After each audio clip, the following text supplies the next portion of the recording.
The city of Koresh was always loud, always full of life.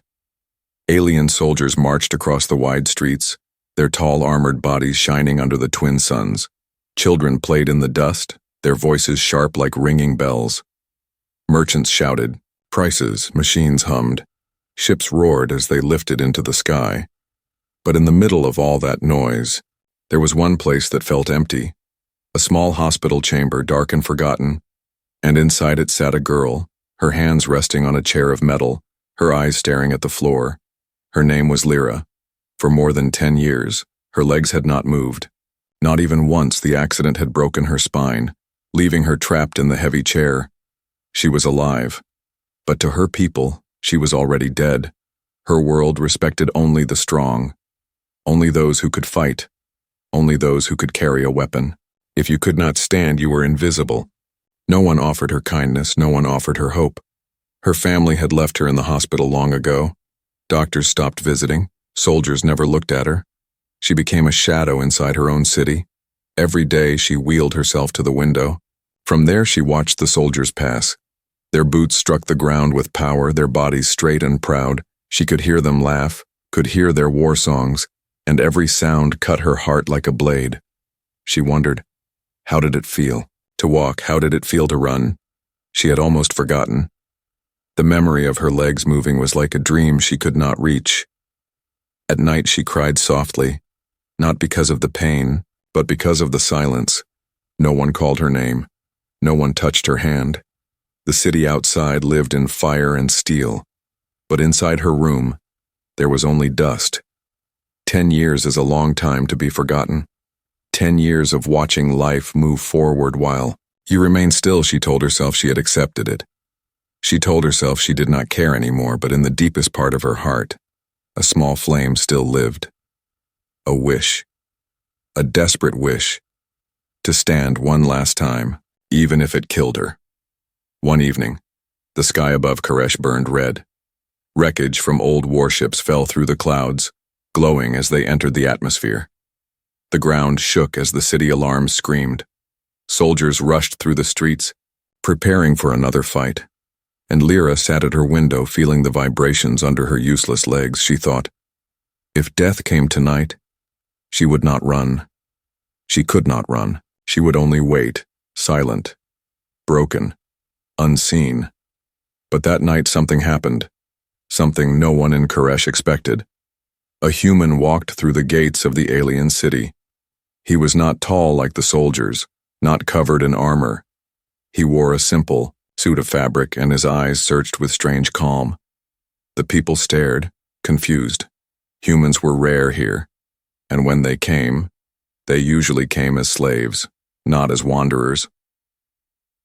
The guards questioned him, but he only smiled and showed a small tool. In his hand he spoke words they did not understand, but his confidence made them hesitate. Finally, they let him pass. Curious more than afraid, he walked slowly, looking at the machines, looking at the buildings, and then his eyes stopped. They stopped on her. Lyra froze.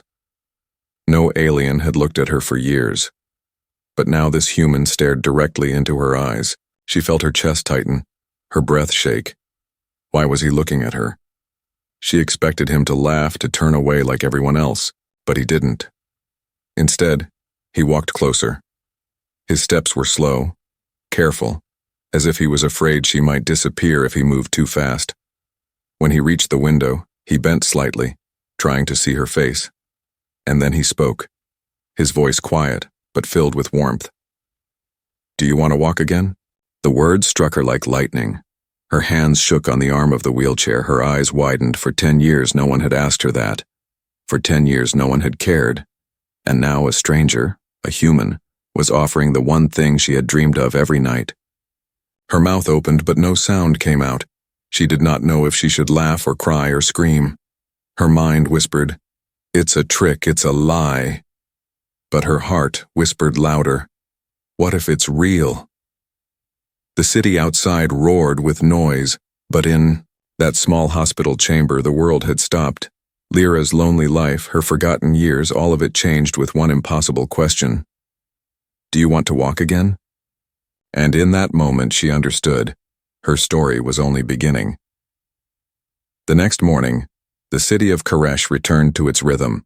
Soldiers marched, merchants shouted, and the ships lifted into the skies as if nothing had changed.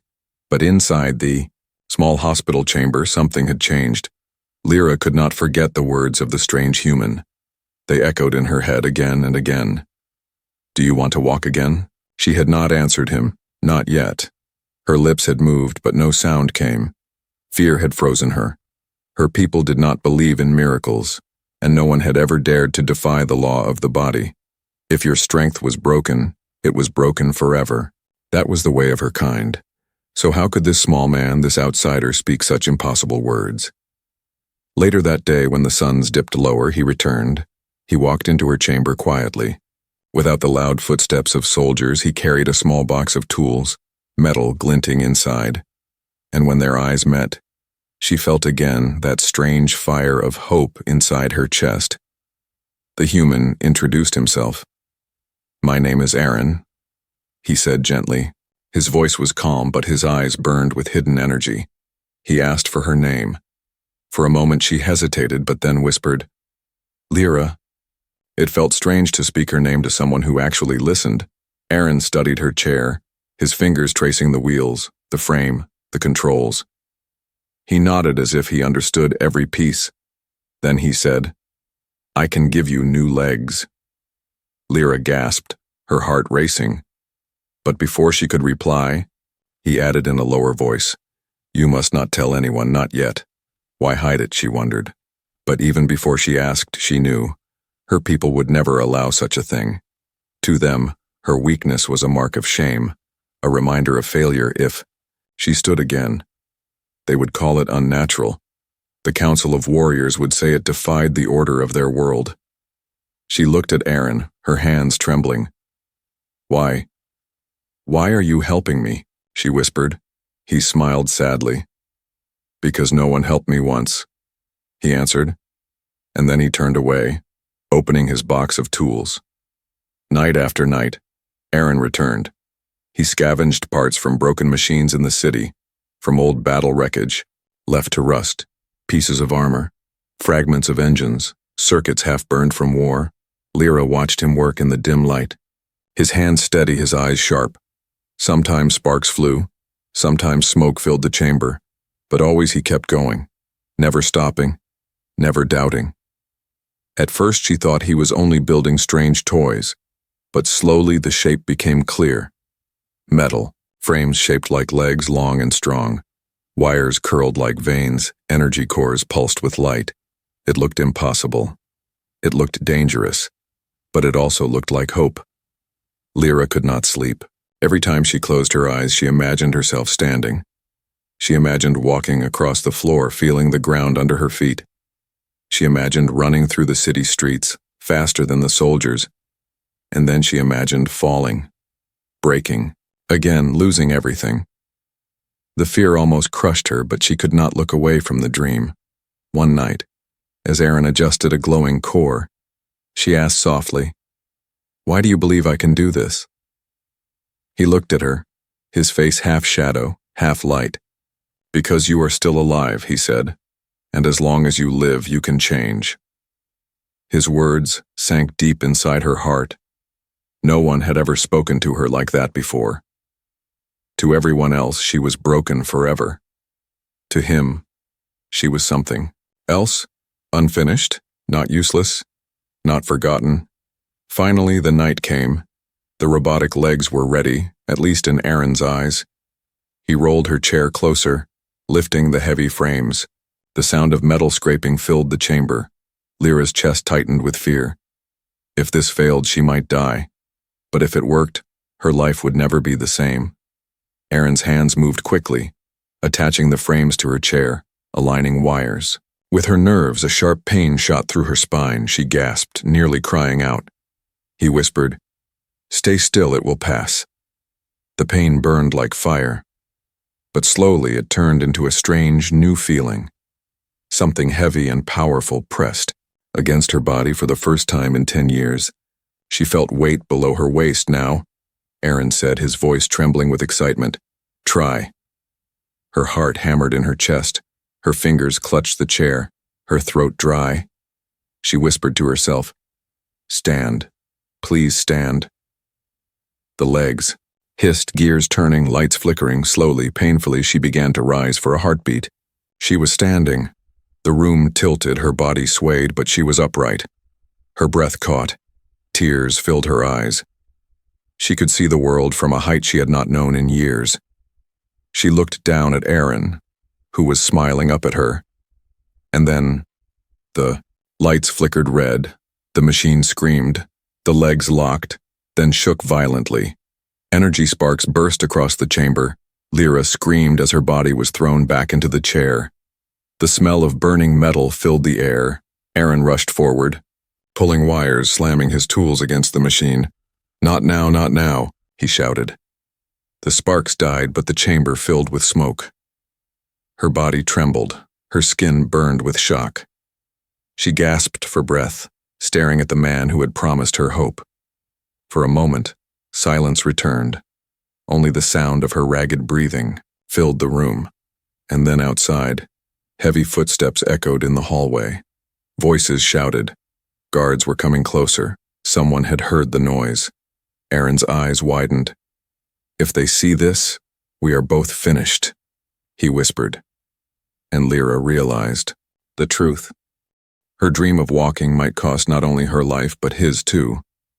The door began to open, light spilling in, and the secret they shared was seconds away from being discovered. The door creaked open. Shadows stretched across the chamber as two guards stepped inside, their tall frames filling the doorway. The smoke from the failed machine still hung in the air, curling like black fog. Lyra's heart pounded as she gripped the sides of her chair, trying to hide the trembling of her hands. Aaron stood calmly, his back to the broken machine, his box of tools hidden behind him. "What happened here?" one guard demanded, his voice cold. Lyra lowered her head, forcing her voice to remain steady. "An old wire sparked," she whispered. "This room has been broken for years." The guards exchanged glances, muttering about the useless hospital wing. Finally, with a grunt, they turned and left. Slamming the door behind them, silence filled the chamber once more. Lyra exhaled sharply, her body shaking.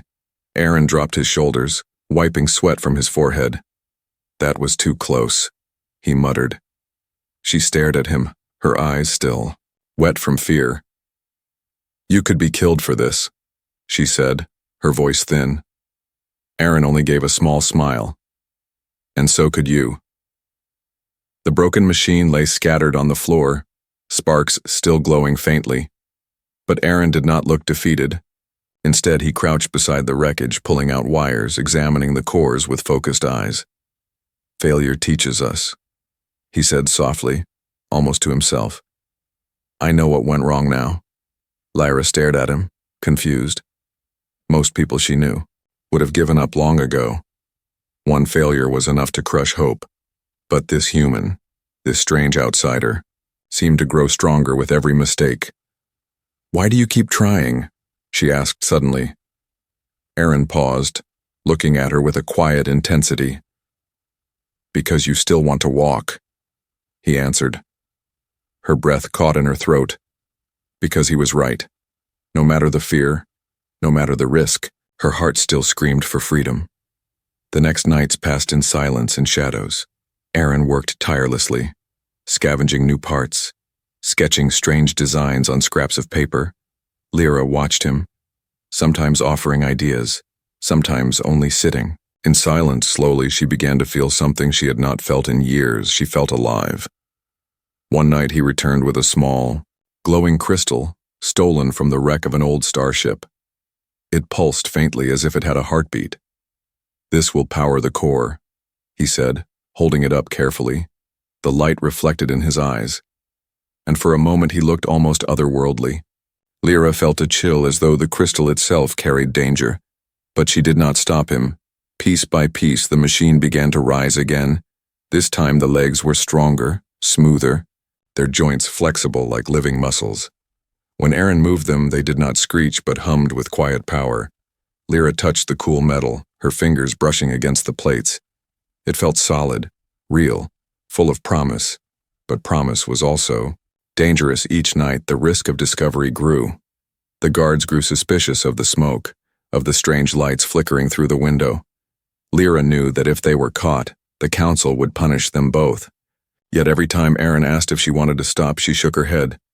No, she could not stop, not now. The day of the second test arrived. Aaron adjusted the straps, connecting the machine carefully to her body. Her chest rose and fell with sharp breaths, sweat already on her forehead. "Are you ready?" he asked quietly. Lyra nodded, though fear screamed inside her. The machine came alive with a low hum, the crystal glowing bright. She felt the weight press against her legs again, heavy, but steady. Her nerves tingled as the circuits connected, sending pulses of energy through her spine. "Try again," Aaron whispered. Slowly, she placed her hands on the sides of the chair, pushing herself upward. The robotic legs responded, shifting, straightening. She rose inch by inch, the room tilting around her. Her heart thundered as she stood fully, her feet flat on the ground, tears filled her eyes, her lips trembling. I am standing," she whispered. Aaron's smile widened, pride shining in his face. She took a breath and tried to step. The legs obeyed, moving stiffly but surely. One step, then another. The sound of metal striking the floor echoed in the chamber, like music. Her arms shook as she balanced, but she was walking. For the first time in 10 years she was walking. But before she could cry out in joy, the legs began to shake. The crystal pulsed violently, red sparks flying. Her body wobbled. The machine groaned. Aaron shouted, rushing to stabilize the frame. "Hold on, don't fall!" But the energy surged too fast, too wild. The robotic legs locked, throwing her sideways. She collapsed onto the floor, the sound of metal crashing against stone filling the chamber. Pain shot through her body. Her vision blurred. Aaron knelt beside her, pulling the wires, forcing the machine to shut down. The light of the crystal dimmed, leaving only the darkness. Lyra gasped, her breath sharp. Her dream had been so close, only to fall apart again. Tears slid down her cheeks, but not from pain. From the fear that she might never succeed, Aaron gripped her shoulder, his eyes fierce. "This is not the end," he said firmly. "We are close, I swear it." She stared at him, her heart breaking between hope and despair, but outside the chamber, footsteps echoed once again, this time louder, closer, and a deep voice growled, "Open this door now." Aaron's face paled. The secret they had fought to protect was about to be revealed, and Lyra knew in that moment, if the council saw the machine, both of them would face a punishment worse than death. The door handle turned, the metal clicking sharply, and the chamber filled with dread. The heavy door burst open. 2 guards stormed into the chamber, their armor clanging, their eyes sharp as blades. Lyra froze where she sat on the floor, the half-broken robotic legs still strapped weakly to her body. Aaron moved quickly, pushing his box of tools over the glowing crystal, hiding it from sight. The taller guard sniffed the air, his face twisting. "Burning metal," he growled. "What is happening here?" Lyra's heart hammered, her hands shaking. Before she could answer, Aaron stepped forward, bowing his head slightly. "My tools slipped," he said smoothly. "I was repairing her chair. It sparked, nothing more." The guards glared at him, suspicious. One of them bent closer to Lyra, his shadow falling across her pale face. "You," he hissed. "You are useless. Why waste tools on you?" Shame burned in her chest, but she kept her eyes low. The guard spat on the floor, muttering curses. Then with a grunt they turned and left, slamming the door shut behind them. For a long moment neither Lyra nor Aaron moved. Only when the sound of boots faded did Aaron finally release a long breath.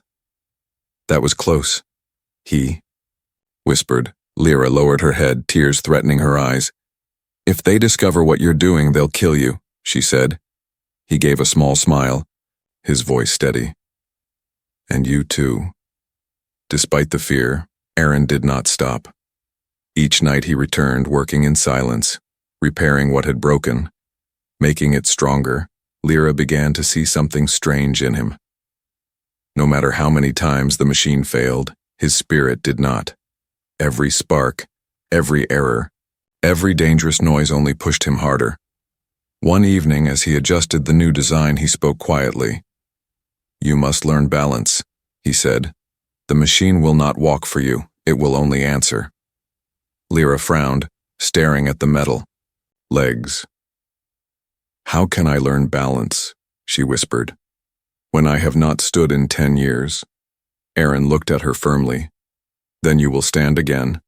That night, the machine was ready for another test. This time Aaron had reinforced the joints with stronger plates. He had replaced the unstable wires with crystal conduits, smoother and safer. The glow of the power core was steady, not wild like before. Lyra's chest tightened as Aaron strapped the legs onto her body once more. The cold metal pressed against her skin, but beneath it she felt warmth. Not from the machine, but from the hope it carried. Her fingers curled tightly on the chair. Her breath trembled as Aaron whispered, "Are you ready?" She nodded. Even though her stomach knotted with fear, Aaron activated the core and the hum filled the chamber again. The robotic legs shifted, the weight spreading across her body. It felt different this time. Stronger, steadier, alive. Lyra pressed her hands against the sides of the chair. Her arms strained, her body shook. Slowly she rose, inch by inch. The legs answered, straightening, lifting her higher. Her heart pounded. Her breath caught. She was standing. Truly standing. The world tilted around her, her legs trembling under the strange weight, but they did not collapse. Aaron's face lit up with joy. "Good," he said softly. "Very good." Lyra's lips trembled, her eyes filled with tears. She could see the room from a height she had forgotten. Her chest rose and fell quickly, as if every breath was fire. She whispered, "I'm standing." The words felt unreal, like a dream finally touched. Aaron stepped back, motioning with his hand. "Now walk," he said gently. Her eyes widened in fear. "What if I fall?" she whispered. His answer was, "Calm, steady. Then I will catch you." For a long moment she could not move, but then she closed her eyes and took a step. The machine obeyed, smooth and sure. One step echoed in the silence. Then another. The sound of metal striking stone filled the chamber like a heartbeat. Her arms wavered as she balanced, but she kept going, step after step. Her lips stretched into a trembling smile, tears falling freely. "I'm walking," she whispered again and again. Aaron's eyes shone, his hands clenched with pride. "Yes, Lyra," he said softly. "You are walking." But then the glow of the core flickered. The legs jerked suddenly, making her stumble. Aaron rushed forward, steadying her. "Slow, slow," he warned. She steadied herself, her breath wild. The machine stabilized, the light returning to normal. Lyra laughed through her tears, a sound she had not made in years. For a moment the chamber was filled not with fear, but with victory. She had done it. She had taken her first true steps, but outside in the dark alley beyond the hospital, another pair of eyes watched. A cloaked figure stood in the shadows, unmoving, silent. He had seen the lights through the window, had heard the faint sound of metal striking stone, and now he turned away, vanishing into the night. The council would hear of this. They would know that the broken girl was no longer broken, and that a human had given her forbidden strength. Inside the chamber, Lyra and Aaron smiled through exhaustion, unaware of the danger growing outside. Her first steps were not only a miracle, they were also the spark of a storm that would soon consume them both. The news spread quietly at first, like a whisper moving through the cracks of Koresh. A broken girl had walked. Some said it was impossible. Some called it a lie. Some laughed and said the story was madness. But the whisper grew louder, and soon it reached the council. The council of warriors sat in their great hall, shadows falling. Across their armor they listened as a spy spoke, his cloak still wet from the rain. "I saw her," he said firmly. "The one who should not walk. She stood, she moved, she walked with legs of metal. The hall filled with murmurs of anger. One elder slammed his fist on the table. Unnatural, he growled. Forbidden. Another narrowed her eyes. And a human, she added. A human was with her. The room went silent. To the Kuna people of Koresh, humans were weak outsiders, scavengers who wandered the stars. For one of them to create something that defied their laws was an insult. The council decided quickly. The human must be seized, the machine destroyed, and the girl punished for daring to accept his gift. Back in the hospital chamber, Lyra felt the weight of eyes on her. She noticed the way guards lingered near the doors. The way whispers followed her when she rolled through the halls. Her hands shook as she held the chair, her heart heavy. She knew the secret had escaped. Aaron saw it too, though he pretended to stay calm. They will come, he admitted one night, his voice low. But we cannot stop now. Lyra looked at him, her chest tight. You don't understand, she whispered. They will not just come for you. They will come for me too. Aaron met her gaze, his eyes steady. Then we face them together, he said. But deep in her heart she knew what together could mean. Death. Days passed. The machine grew stronger. Her steps smoother. She practiced walking in secret, each time balancing better, each time feeling her body grow alive again.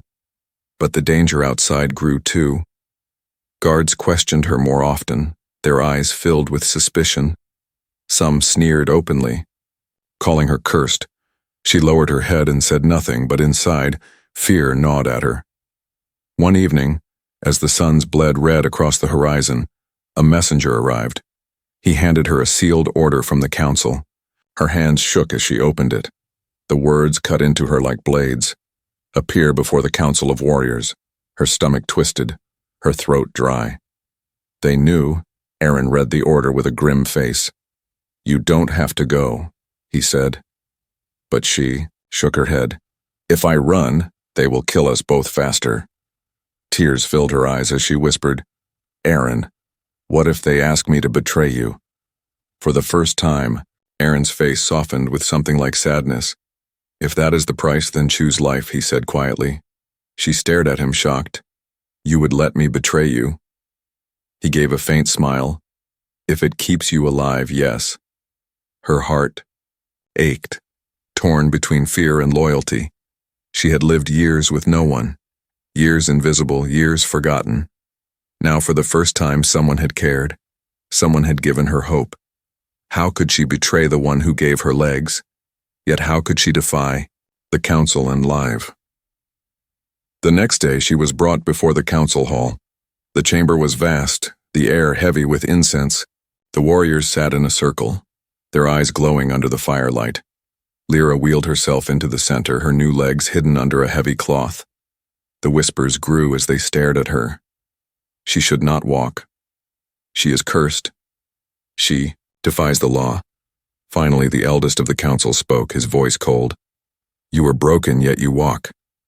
Lyra trembled, her hands gripping the chair tightly. The elder leaned forward. Tell us the truth. Who gave you this power? The hall fell silent, every eye burning into her. Lyra's heart pounded so loud she could barely hear. She thought of Aaron's words, his smile, the way he had said, choose life. If she spoke his name, the council would seize him, tear the machine apart, and maybe they would spare her. If she stayed silent, or if she lied, they would see it as rebellion, and she might die. Her lips parted, her voice shaking. The silence stretched, like a blade across the hall. The elder slammed his hand on the table. Speak, he commanded. Lyra's chest heaved, her vision blurred with tears. She whispered, so faint that at first they did not hear. Then louder, her voice breaking, I will not betray him. Gasps filled the hall, warriors muttering in shock. The elder's eyes burned with fury. You protect a human over your own kind, he roared. She lifted her chin weakly, tears sliding down her cheeks. He gave me hope when you gave me nothing, she said. He gave me legs when you left me to rot. The hall erupted in anger, warriors shouting, fists slamming. The Elder raised his hand for silence, his voice thundering. Then you have chosen your fate. Lyra's stomach twisted, fear gripping her like chains. She had spoken the truth, but the cost was clear. The council would not forgive. The elder's final words rang through the hall like a sentence carved in stone. Seize the human, destroy the machine, and cast her into the shadows where she belongs. The order spread through Koresh like fire through dry wood. The girl, who should not walk, had defied the council. The human who helped her was to be captured. Together they were declared enemies of the city. Guards filled the streets, their boots striking the stone, their weapons glowing with charged light. Posters with Aaron's face were nailed to walls, his name spoken like poison. Whispers of Lyra's defiance reached every corner. Some called her brave, others called her cursed. But all agreed on one thing: she would not live long in the hospital. Chamber. Aaron worked quickly, his tools clattering against metal. Lyra sat on the chair, her new legs strapped tightly. Her chest heaved as she whispered, "They will come soon." Aaron nodded without looking up. "I know," he said. "That's why we must leave tonight." She stared at him, fear clouding her eyes. "Leave the city?" she asked softly. "Beyond the gates," Aaron answered firmly. "Beyond their reach." "But," she hesitated, "no one leaves Koresh alive." He paused, meeting her eyes with a sharp determination. "Then we will be the first." The night fell heavy and dark. Clouds covered the twin moons, shadows wrapped around the city. Aaron guided Lyra through the empty corridors, her steps slow but steady. Every sound made her flinch, every flicker of light felt like danger. They slipped into the alleys, moving like ghosts. The robotic legs hummed quietly, carrying her faster than she had ever moved before. She could feel strength in her body again, strength that filled her with wonder and fear. But the weight of the council's judgment pressed heavier than chains. At the outer district, guards stood watch, their spears glowing faint blue. Aaron motioned for silence, pulling Lyra into the shadow of a broken wall. He whispered, "There is another way." "Not the gate," he pointed upward. The sky was filled with the ruins of old warships, their broken hulls floating low in orbit. One of them had fallen half into the city wall, creating a jagged path out. Lyra's eyes widened. "You want me to climb?" she whispered in disbelief. Aaron gave a small smile. "You wanted to walk," he said. "Now you must run." The climb was brutal. Her robotic legs scraped against metal, sparks bursting as she pulled herself upward. Her breath came hard and fast, her arms trembling as she gripped broken steel. Aaron climbed beside her, his hands cut and bleeding, but he never stopped. Below, the shouts of guards grew louder, torches flickering in the darkness. Halfway up, a beam cracked under her weight, sending shards falling into the street. The guards below shouted, aiming weapons upward. Energy bolts struck the wreckage, making it tremble. "Faster," Aaron urged, his voice rough. Lyra gritted her teeth, forcing her legs to push harder. Step by step, she climbed higher than she ever thought possible. At last they reached the top, the broken hull opening into the wasteland beyond. The city stretched behind them, glowing with firelight and rage. Ahead lay only darkness, endless plains of stone and ash. Aaron pulled her up, his chest heaving. "We're not safe yet," he said. As if to prove his words, horns sounded behind them. The guards had seen them. Lyra's robotic legs whirred loudly as she ran. At first the motion was strange, unsteady, but soon the rhythm took hold, her steps striking the ground with speed she had never known. The wind rushed past her face. Her heart soared with both terror and joy. She was running faster than the soldiers behind her, faster than her fear. Aaron kept close, though his breaths came heavy. "Keep going," he urged. "Don't stop." But the soldiers did not give up. Speeder crafts roared into the night, their engines burning, blue flames. Beams of light swept across the dark plain, locking onto them. The first shot struck near Lyra's feet, exploding rock into shards. She stumbled but caught herself, her legs absorbing the shock. The second shot nearly hit Aaron, the heat searing past his shoulder. He cursed, pulling her toward a jagged canyon ahead. "In there," he shouted. They dove into the canyon as blasts shook the walls. The narrow path shielded them from the worst of the fire, but the sound of engines echoed above. Lyra gasped for breath. Her chest burning, Aaron grabbed her hand, pulling her deeper into the shadows. "We need to reach the old outpost," he said. "If we can power the ship, we can escape this world." Her eyes widened. "You had a ship," she whispered. His lips tightened. "Not mine," he said. "But I know where one waits." Before she could ask more, the canyon trembled with another blast. Dust rained down as stone cracked. They stumbled forward, desperate. Her robotic legs sparked under the strain, heat rising from the joints. She cried out, "They can't hold." Aaron glanced at her, his face grim. "Then we make them hold." Behind them, the roar of soldiers grew louder, engines screaming through the night. Ahead, the canyon opened into a wide plain where a dark silhouette waited. The broken skeleton of an old starship, its hull half buried in the ground. Aaron pointed, hope flashing in his tired eyes. "There!" he shouted. But as they reached the open plain, a massive shape dropped from the sky, a warship, its engines burning bright, its guns already aimed. The ground shook as it descended, blocking their path. Lyra stumbled to a stop, her chest heaving. Aaron's eyes widened in horror. They were trapped, the city behind them, the warship ahead, and the hunters closing in from all sides. The warship loomed above them, its engines burning red. The ground trembled as soldiers poured out, their weapons glowing, their armor gleaming in the firelight. Aaron pulled Lyra back, his chest heaving. "There are too many," he whispered. Lyra's robotic legs sparked, heat rising from their joints. Her body trembled, fear clawing at her heart. For a moment she thought of surrender, of giving up before they were both killed. But then she looked at Aaron, his face pale but determined, and something inside her shifted. She had been forgotten. Left to rot in a chair for 10 years, she had been called useless, cursed, broken.